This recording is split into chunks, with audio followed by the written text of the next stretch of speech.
네, 우리 옆에 있는 분들과 다시 한번 이렇게 고백하면 좋겠습니다. 기도는 반드시 응답됩니다. 아멘, 아멘이죠.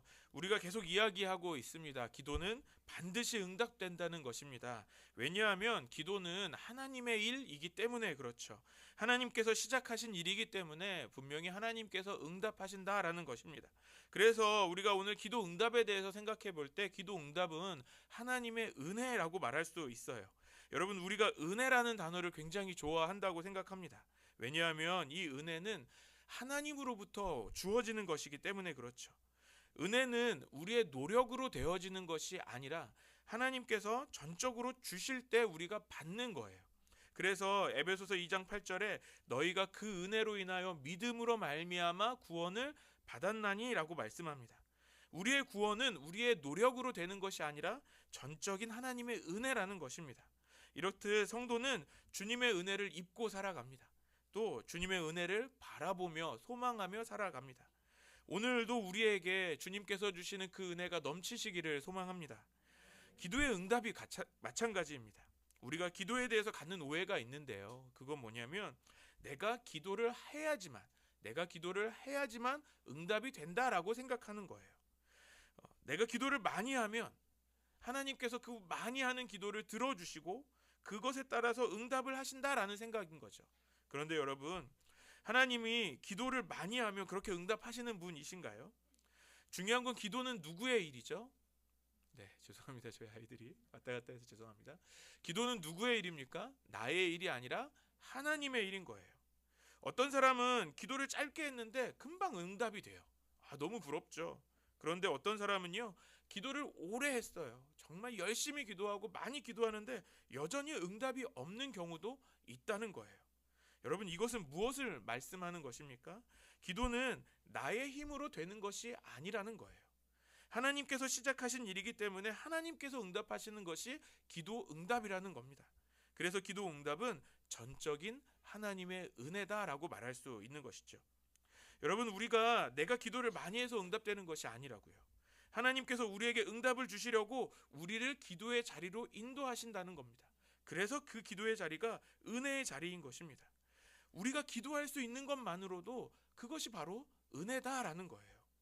오늘 본문의 요나를 통해서 기도 응답이 어떻게 하나님의 은혜가 되는지를 우리가 한번 천천히 살펴보려고 합니다. 먼저 오늘 본문은 요나가 물고기 뱃속에서 하나님께 기도하는 내용이에요. 그러면 요나가 왜 물고기 뱃속에 들어가서 기도하게 되었을까요? 요나는 하나님의 말씀을 전하는 선지자였습니다. 선지자라면 어떤 것을 생각하실 수 있겠어요? 하나님의 음성을 제일 먼저 듣는 사람이죠. 하나님의 말씀을 받고 그 뜻을 전하는 하나님의 사람이라고 얘기할 수 있어요. 그런데 하나님의 말씀을 전하는 이 선지자인 요나가 어떻게 됐냐면 하나님의 말씀에 거역합니다. 하나님께서 요나에게 말씀하셨어요. 하나님의 음성을 직접 들은 거죠. 얼마나 부러워요. 우리가 그렇게 하나님의 음성 듣기 위해서 간절히 기도해도 우리는 조금도 들리지 않고 보이지도 않는 것 같은데 요나는 직접 들었다고요. 하나님의 음성을 들었어요. 어떤 음성을 들었습니까? 니느웨로 가라는 거죠. 니느웨에 가서 하나님의 말씀을 전하라고 하셨어요. 그런데 그 니느웨에 가서 어떤 하나님의 말씀을 전하라고 하셨냐면 그 땅의 백성들에게 회개하라라는 말씀을 전하라고 하신 것이죠. 그런데 요나에게 있어서 니느웨는 원수의 땅이에요. 니느웨는 북이스라엘에서 활동했던 요나에게 있어서는 아수르의 수도가 니느웨거든요. 그러니까 원수의 도시예요. 그곳이 곧 멸망할 거라는 음성을 들은 거예요. 여러분, 요나의 입장으로 한번 생각해 보죠. 내가 정말 원수로 생각하는 사람이 있어요. 그런데 주님이 우리에게 정말 명확하게 말씀하시는 거예요. 저 사람에게 가서 회개하라고 전해라. 여러분, 어떻게 들으시겠어요? 내가 그렇게 듣고 싶었던 음성이었으니까 드디어 나도 하나님 음성 듣는 사람이다 라는 걸 이야기하기 위해서 가시겠습니까? 아니면 내가 그렇게 심판받기를 기다렸던 저 원수가 이제 멸망받아야 되는 상황이 지금 눈앞에 펼쳐졌어요. 여러분, 무엇을 선택하시겠습니까? 요나는 하나님의 말씀과 정반대의 방향을 선택합니다. 니느웨에 가서 하나님의 말씀을 전해라, 회개하라 라는 말씀을 전해라는 주님의 말씀에 반대되는 일을 하는 것이죠. 우리가 너무 잘 아는 표현이죠. 불순종합니다. 이렇게 생각할 수 있어요. 어떻게 감히 하나님의 말씀에 불순종할 수 있을까? 그런데 정말 우리가 한번 솔직해지자고요. 내가 요나라면 우리가 그 순간에 순종할 수 있었을까요? 하나님께서 우리에게 여러 가지 모양으로 말씀하십니다. 그런데 때로는 우리가 그 하나님의 말씀을 거부할 때가 있는 거죠. 하나님은 우리가 섬기기를 원하시는데 나는 생각하는 거예요. 나는 절대 못 섬기겠다라고 생각하는 거죠. 어떤 상황입니까? 내가 가지고 있는 내 생각이 하나님의 생각보다 더 크다라는 거예요. 결국 주님의 뜻을 따르지 않게 되는 거죠. 요나는 그렇게 불순종합니다. 니느웨로 가는 배를 타지 않고 기다리고 있는 그 다시스로 가는 배를 보면서 그 배에 몸을 싣습니다. 그리고 배의 가장 깊숙한 곳에서 잠이 듭니다. 그렇게 다시스로 가는 도중에 배는 어떻게 되죠? 풍랑을 만나게 됩니다. 잠에서 깬 요나는 깨자마자 이 풍랑을 보면서 그 풍랑이 누구 때문인지 쉽게 알았던 것 같아요. 누구 때문이죠? 하나님의 말씀에 불순종한 바로 그 요나 때문인 것이죠. 그 분주한 배 안에서 누구 때문에 이런 일이 벌어졌나? 제비를 뽑자. 여러분, 이렇게 제비를 뽑을 때 되면 적어도 양심이 있는 사람이면 저요 이렇게 손을 들어야 되지 않겠습니까? 가만히 있습니다. 끝까지 자신이 제비를 뽑힐 그 순간까지 가만히 있다가 뽑히고 나서야 제가 그랬어요 라고 이야기하는 거예요. 아마 요나 어땠을까요? 하나하나 뽑을 때 한 사람 한 사람 아니다 했을 때 알지 않았을까요? 나구나. 이제 이건 뽑히는 게 아니라 걸렸구나라는 생각할 것 같아요.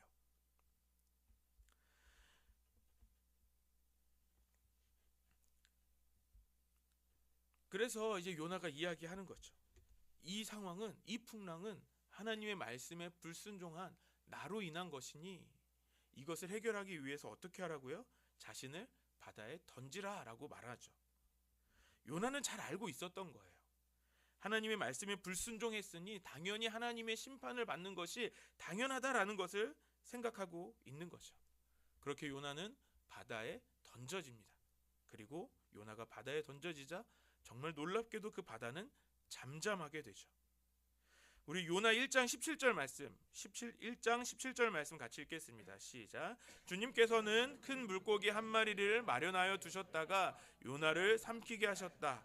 요나는 사흘 밤낮을 그 물고기 뱃속에서 지냈다. 여기에서 놀라운 은혜가 기다리고 있습니다. 무엇입니까? 하나님께서 큰 물고기 한 마리를 마련해 두셨다라고 성경에서 말하고 있어요. 여러분, 잘못했으면 어떻게 해야 돼요? 벌을 받는 것이 당연한 거죠. 요나를 물에 수장시켜 버리시고 이제 새로운 사람을 부르시면 되지 않습니까? 하나님 앞에, 하나님께 있어서 선지자는 요나 한 명만이 아니잖아요. 요나 말고도 얼마나 많은 다른 선지자들이 있었겠어요. 그런데 주님은요, 큰 물고기를 마련해 두셨습니다. 어제 이 말씀을 듣고 있는데 저희 아들이 옆에서 그 말씀을 같이 듣다가 이렇게 얘기하는 거예요. 아빠, 이 물고기 어떤 물고기일까요? 라고 물어보는 거예요. 글쎄, 여러분, 어떤 물고기일까요?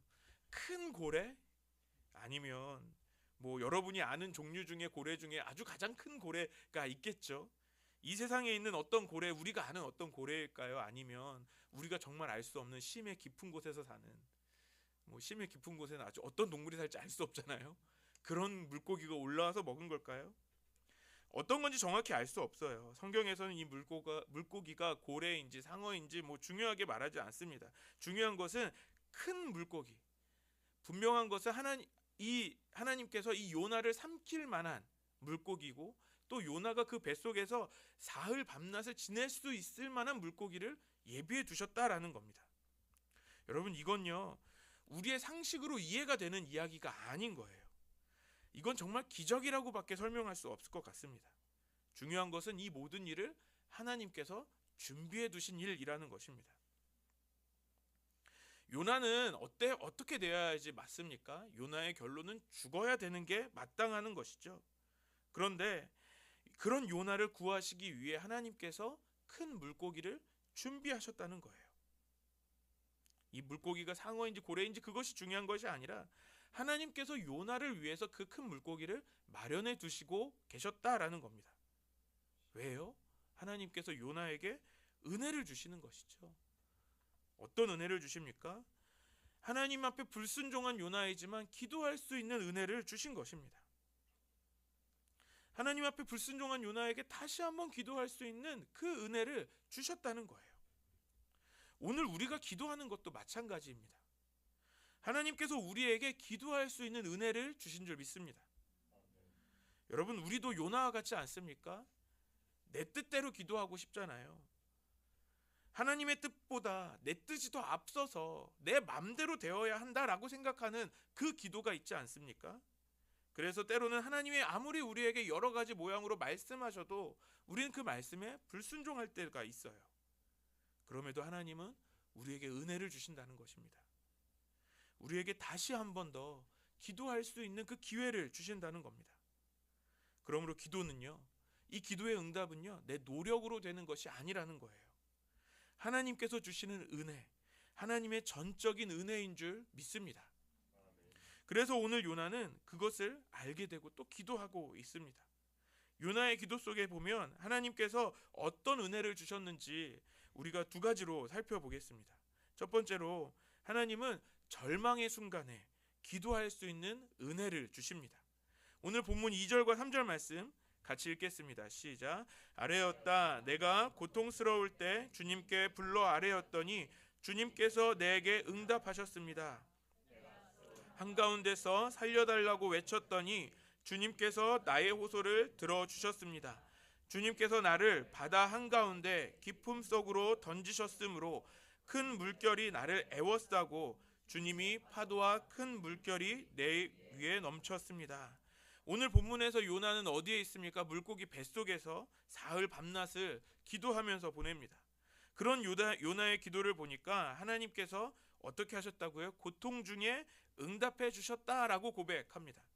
특별히 어디에서 살려달라고 외쳤냐면 스올 한가운데서 외쳤다라고 고백합니다. 그리고 그렇게 외쳤더니 주님께서 들어주셨다라고 고백하죠. 여기에서 스올이라는 단어는요, 히브리어로 죽은 자들이 가는 곳을 말하는 단어예요. 무덤, 땅 밑의 세계, 죽음의 상태를 뜻하는 단어가 바로 이 스올입니다. 그래서 우리가 쉽게 이해할 때 구약에서 지옥을 말할 때 이 스올이라는 단어를 쓴다는 거죠. 요나가 바다에 던져질 때 어떤 생각을 했는지를 알 수 있는 거죠. 바닷속에 던져지는 그 순간에 기도했다는 거예요. 그 죽어가는 그 죽음의 순간에 주님께 주님 살려주십시오라고 기도했다라는 거예요. 이 스올이라는 단어가 무엇을 상징합니까? 아주 절망적인 상태라는 거죠. 전혀 소망을 가질 수 없는 그런 상태예요. 그래서 요나도 자신이 이 스올로 던져지는 것으로 이제 생각하고 있었던 겁니다. 아무것도 할 수 없는 그 절망의 상태로 자신이 떨어져 가고 있다라는 것이죠. 누구나 그런 절망적인 상황을 경험할 때가 있습니다. 그런 절망적인 상황으로 내가 떨어진 것처럼 보일 때가 있죠. 요나가 하나님 살려주세요 라고 외쳤던 것처럼 우리가 할 수 있는 일들이 정말 아무것도 없는 거죠. 우리가 할 수 있는 건 무엇입니까? 요나가 외쳤던 것처럼 주님 살려주십시오 라고 우리도 외칠 수밖에 없는 거예요. 그런 우리에게 주님이 주시는 은혜가 있다라는 것입니다. 바로 그 절망의 순간, 그 실패의 자리, 그 자리가 하나님을 찾는, 하나님께 구하는 기도의 자리가 된다는 것입니다. 여러분, 절망이라는 건 다시 말해서 망했다라는 거지 않습니까? 더 이상 어떻게 소생할 수도 없는, 다시 살아날 수도 없는 그런 죽음과 같은 그런 상황이잖아요. 그런 상황에 있는 우리를 주님께서 기도의 자리로 초대하신다는 겁니다. 여러분, 지금 요나는 물고기 뱃속에 있어요. 그 물고기가 얼마나 바다 깊은 곳에 있는지도 알 수 없어요. 요나에게 그 순간 그 자리가 뭐 밝은 빛이 비추지도 않았을 것 같아요. 어떤 생각이 들었을까요? 아주 캄캄한 곳에서, 아무것도 보이지 않는 곳에서, 어쩌면 요나는 그 자리, 그 안에 있었던 그 물고기 뱃속이 물고기 뱃속인지도 몰랐을 것 같아요. 기억나는 것은 큰 풍랑이 있는 그 바닷속으로 던져졌고 큰 파도와 물결이 자신을 덮치는 것을 봤던 것까지는 기억이 나는 거죠. 분명히 자신은 죽었다고 생각했을 거예요. 그런데 정신을 차려보니까 아무것도 보이지 않는 깜깜한 곳에 자신이 숨을 쉬고 있는 것을 발견하게 되는 것이죠. 자신이 살아있다라는 것을 보게 되는 거예요. 우리의 절망적인 상황을 볼 때 누구도 도와줄 사람이 없는 것을 볼 때가 있습니다. 하지만 우리 주님은 우리를 그 시간에 기도의 자리로 인도하시는 것입니다. 우리를 도울 사람이 아무도 없는 그 순간에 주님께서 우리를 기도의 자리로 나아오도록 우리를 도와주신다는 거예요. 그래서 기도는 나의 일이 아니라 하나님의 일인 것입니다. 하나님께서 우리를 기도하도록 도와주시는 거예요. 그래서 기도는 전적인 하나님의 은혜인 줄 믿습니다. 다니엘서 6장 10절 말씀 같이 읽겠습니다. 시작. 다니엘은 왕이 금령이 문서에 알고도 자기의 집으로 돌아가서 다락방으로 올라갔다. 그 다락방은 예루살렘 쪽으로 창문이 나 있었다. 그는 늘 하듯이 하루에 3번씩 그의 하나님께 무릎을 꿇고 기도하며 감사를 드렸다. 어떤 신에게도 기도하지 말라는 금령이 선포됩니다. 그럼에도 다니엘은 늘 하던 대로 정해진 시간에 기도했다라는 거예요. 하나님께 감사의 기도를 드립니다. 지금 다니엘의 상황은 어떤 상황입니까? 누구도 다니엘을 도와줄 수 있는 상황이 아닌 거예요. 이렇게 생각할 수 있는 거죠. 그냥 잠깐 기도를 멈춰도 괜찮은 거예요. 30일 동안 잠깐 기도 안 하면 어때? 라고 생각할 수 있는 그런 상황인 거죠. 그럼에도 다니엘은 기도하기를 멈추지 않습니다. 왜요? 하나님께서 그 기도의 자리를 지키시고 보호하시는 것을 알고 있기 때문에 그런 것이죠. 믿고 있기 때문에 그런 것입니다. 하나님께서 기도하게 하시는 것을 알고 있었던 것이죠. 하나님께서 시작하신 일, 하나님께서 응답하신다라는 것을 믿고 있는 것입니다. 하나님께서 하게 하신 그 기도를 하나님께서 지키시고 보호하신다는 것을 알고 있는 거예요. 사도행전 12장 5절 말씀도 같이 보겠습니다. 시작. 이렇게 되어서 베드로가 감옥에 갇히고 교회는 그를 위하여 하나님께 간절히 기도하였다. 야고보가 순교한 뒤에 이제는 베드로가 잡혔습니다. 이제 야고보를 이어서 베드로가 순교하기를 기다리고 있는 상황이에요. 이 상황에서 교회가 할 수 있는 일은 무엇일까요? 주변에 조금 좀 정치적으로 영향력 있는 누군가를 좀 알아서 좀 포섭할 수 있는 누군가를 좀 알아서 좀 사형으로는 안 가고 어떻게 좀 뒤로 빼내는 그럴 만한 힘이 있으면 얼마나 좋았을까요? 그런데 교회는 그런 힘이 없어요. 어떻게 자신의 힘과 능력으로 베드로를 살려낼 수 있는 방법이 없는 거예요. 그래서 초대교회가 할 수 있는 것은 무엇입니까? 오로지 기도하기를 힘썼던 것뿐입니다. 이 기도는 하나님께서 인도하신 것이라는 것을 우리가 이 다음에 알 수 있지 않습니까? 어떤 일이 벌어지죠? 교회는 기도하고 하나님의 천사는 베드로를 찾아가서 베드로를 깨워서 데리고 나옵니다. 하나님의 역사가 일어나는 것이죠. 사랑하는 여러분, 기도는 하나님의 역사입니다. 하나님께서 시작하신 일, 하나님께서 반드시 응답하시는 것입니다. 그래서 우리를 기도의 자리로 인도하십니다. 우리가 기도하는 것이 우리에게 주신 하나님의 큰 은혜인 줄 믿습니다. 우리가 절망의 상황 중에 우리가 아무것도 할 수 없을 때 우리가 할 수 있는 것이 하나 있다는 거죠. 그것은 무엇입니까? 하나님께서 우리를 기도하게 하시는 그 은혜를 주셨다는 겁니다. 오늘 우리를 그 기도의 자리로 인도하시는 줄 믿습니다. 그 놀라운 기도, 그 하나님의 도우심을 경험하게 되시기를 간절히 소망합니다. 두 번째로 기도 응답이 하나님의 은혜인 이유는 우리가 하나님 앞에 쫓겨난 상황에 있을지라도 주님은 우리의 기도에 응답하신다라는 거예요. 오늘 본문 4절 말씀 같이 읽겠습니다. 시작. 내가 주님께 아뢰기를 주님의 눈앞에서 쫓겨났어도 내가 반드시 주님 계신 성전을 다시 바라보겠습니다 하였습니다. 바다에 던져지는 그 순간에 요나는 심판을 당한 것과 같은 거죠. 그 심판 가운데 있을 때에도, 주님의 눈에서 쫓겨났을 때에도 요나가 무엇을 고백합니까? 주님을 바라보겠습니다 라고 고백합니다. 요나는 하나님 앞에 불순종했죠. 불순종의 대가는 무엇입니까? 하나님의 분명한 심판이 기다리고 있는 거예요. 요나는 하나님의 얼굴을 피하여서 다시스로 갔습니다. 하나님을 버렸다는 거죠. 주님이 원하시는 방향과 정반대되는 방향으로 나아갔다는 거예요. 그런 요나인데 하나님은 다시 요나를 기도의 자리로 불러주신다는 거예요. 하나님의 얼굴을 주님의 눈앞에서 자신이 쫓겨난 상황에 있을지라도 기도했던 그 요나의 기도에 하나님은 응답하신다라는 것입니다. 불순종한 요나가 어떻게 기도의 자리로 나아올 수 있었을까요? 하나님께서 그를 기도의 자리로 인도하신 하나님의 은혜인 것입니다. 그래서 요나는 고백하고 있어요. 하나님께서 진도하셔서 저를 쫓아내시더라도 저는 계속해서 주님을 바라보겠습니다. 주님의 은혜를 소망하며 나는 계속해서 기도하겠습니다 라는 것입니다. 출애굽기에 보면 하나님께서 모세를 시내산으로 부르시죠. 40일 동안 하나님의 율법을 주시는 시간이 있었습니다.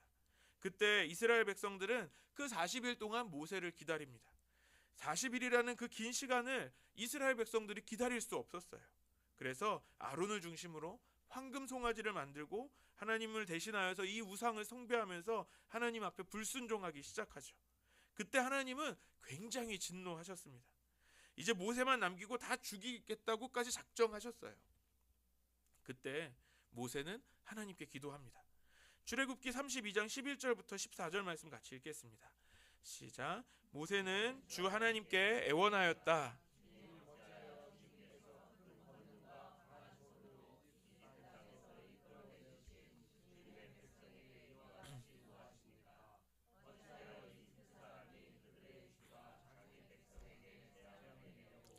그들을 이끌어내어 산에서 죽게 하고 땅 위에서 완전히 없애버렸구나 하고 말하게 하시렵니까? 제발 진노를 거두시고 뜻을 돌이키시어 주님의 백성에게 이 재앙을 거두어 주십시오. 주님의 종 아브라함과 이삭과 이스라엘을 기억하여 주십시오.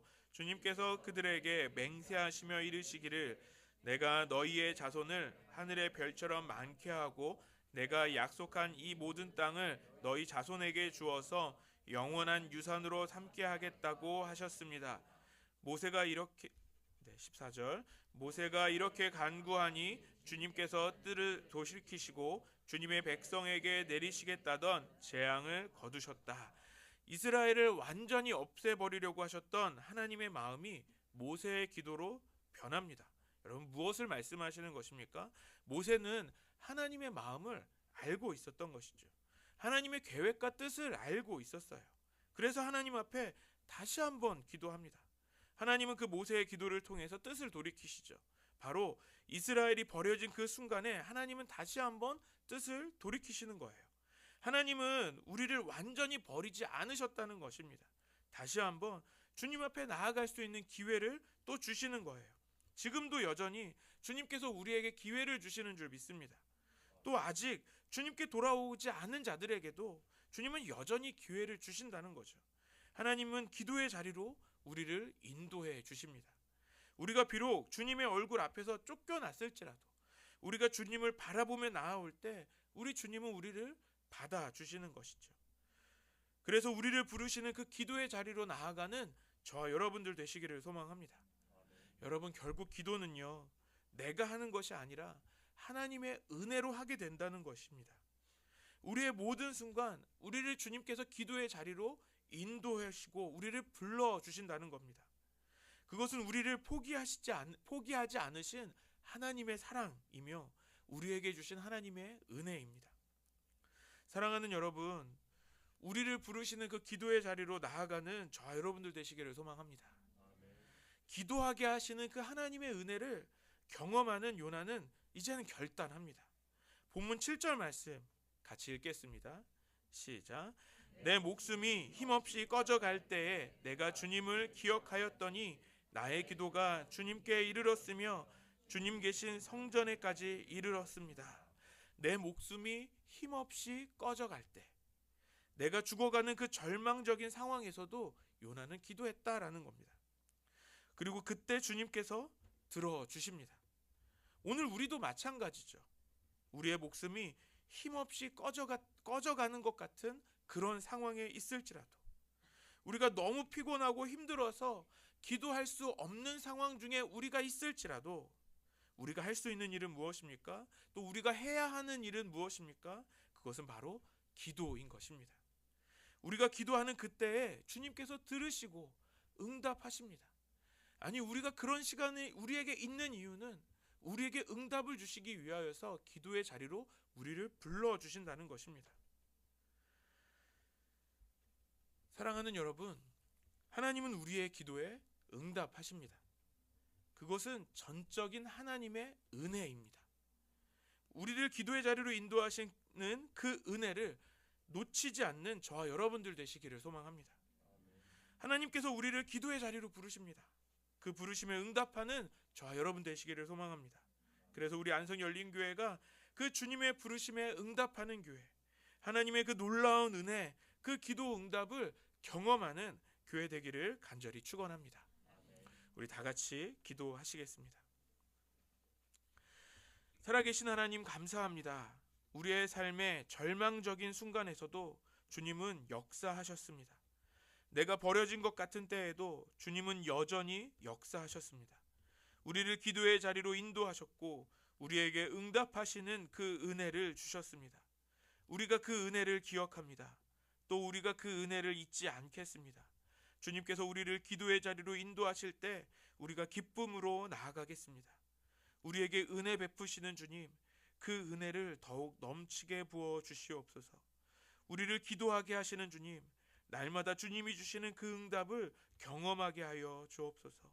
우리에게 은혜 주시며 응답하시는 하나님 감사합니다. 예수님의 이름으로 기도드립니다.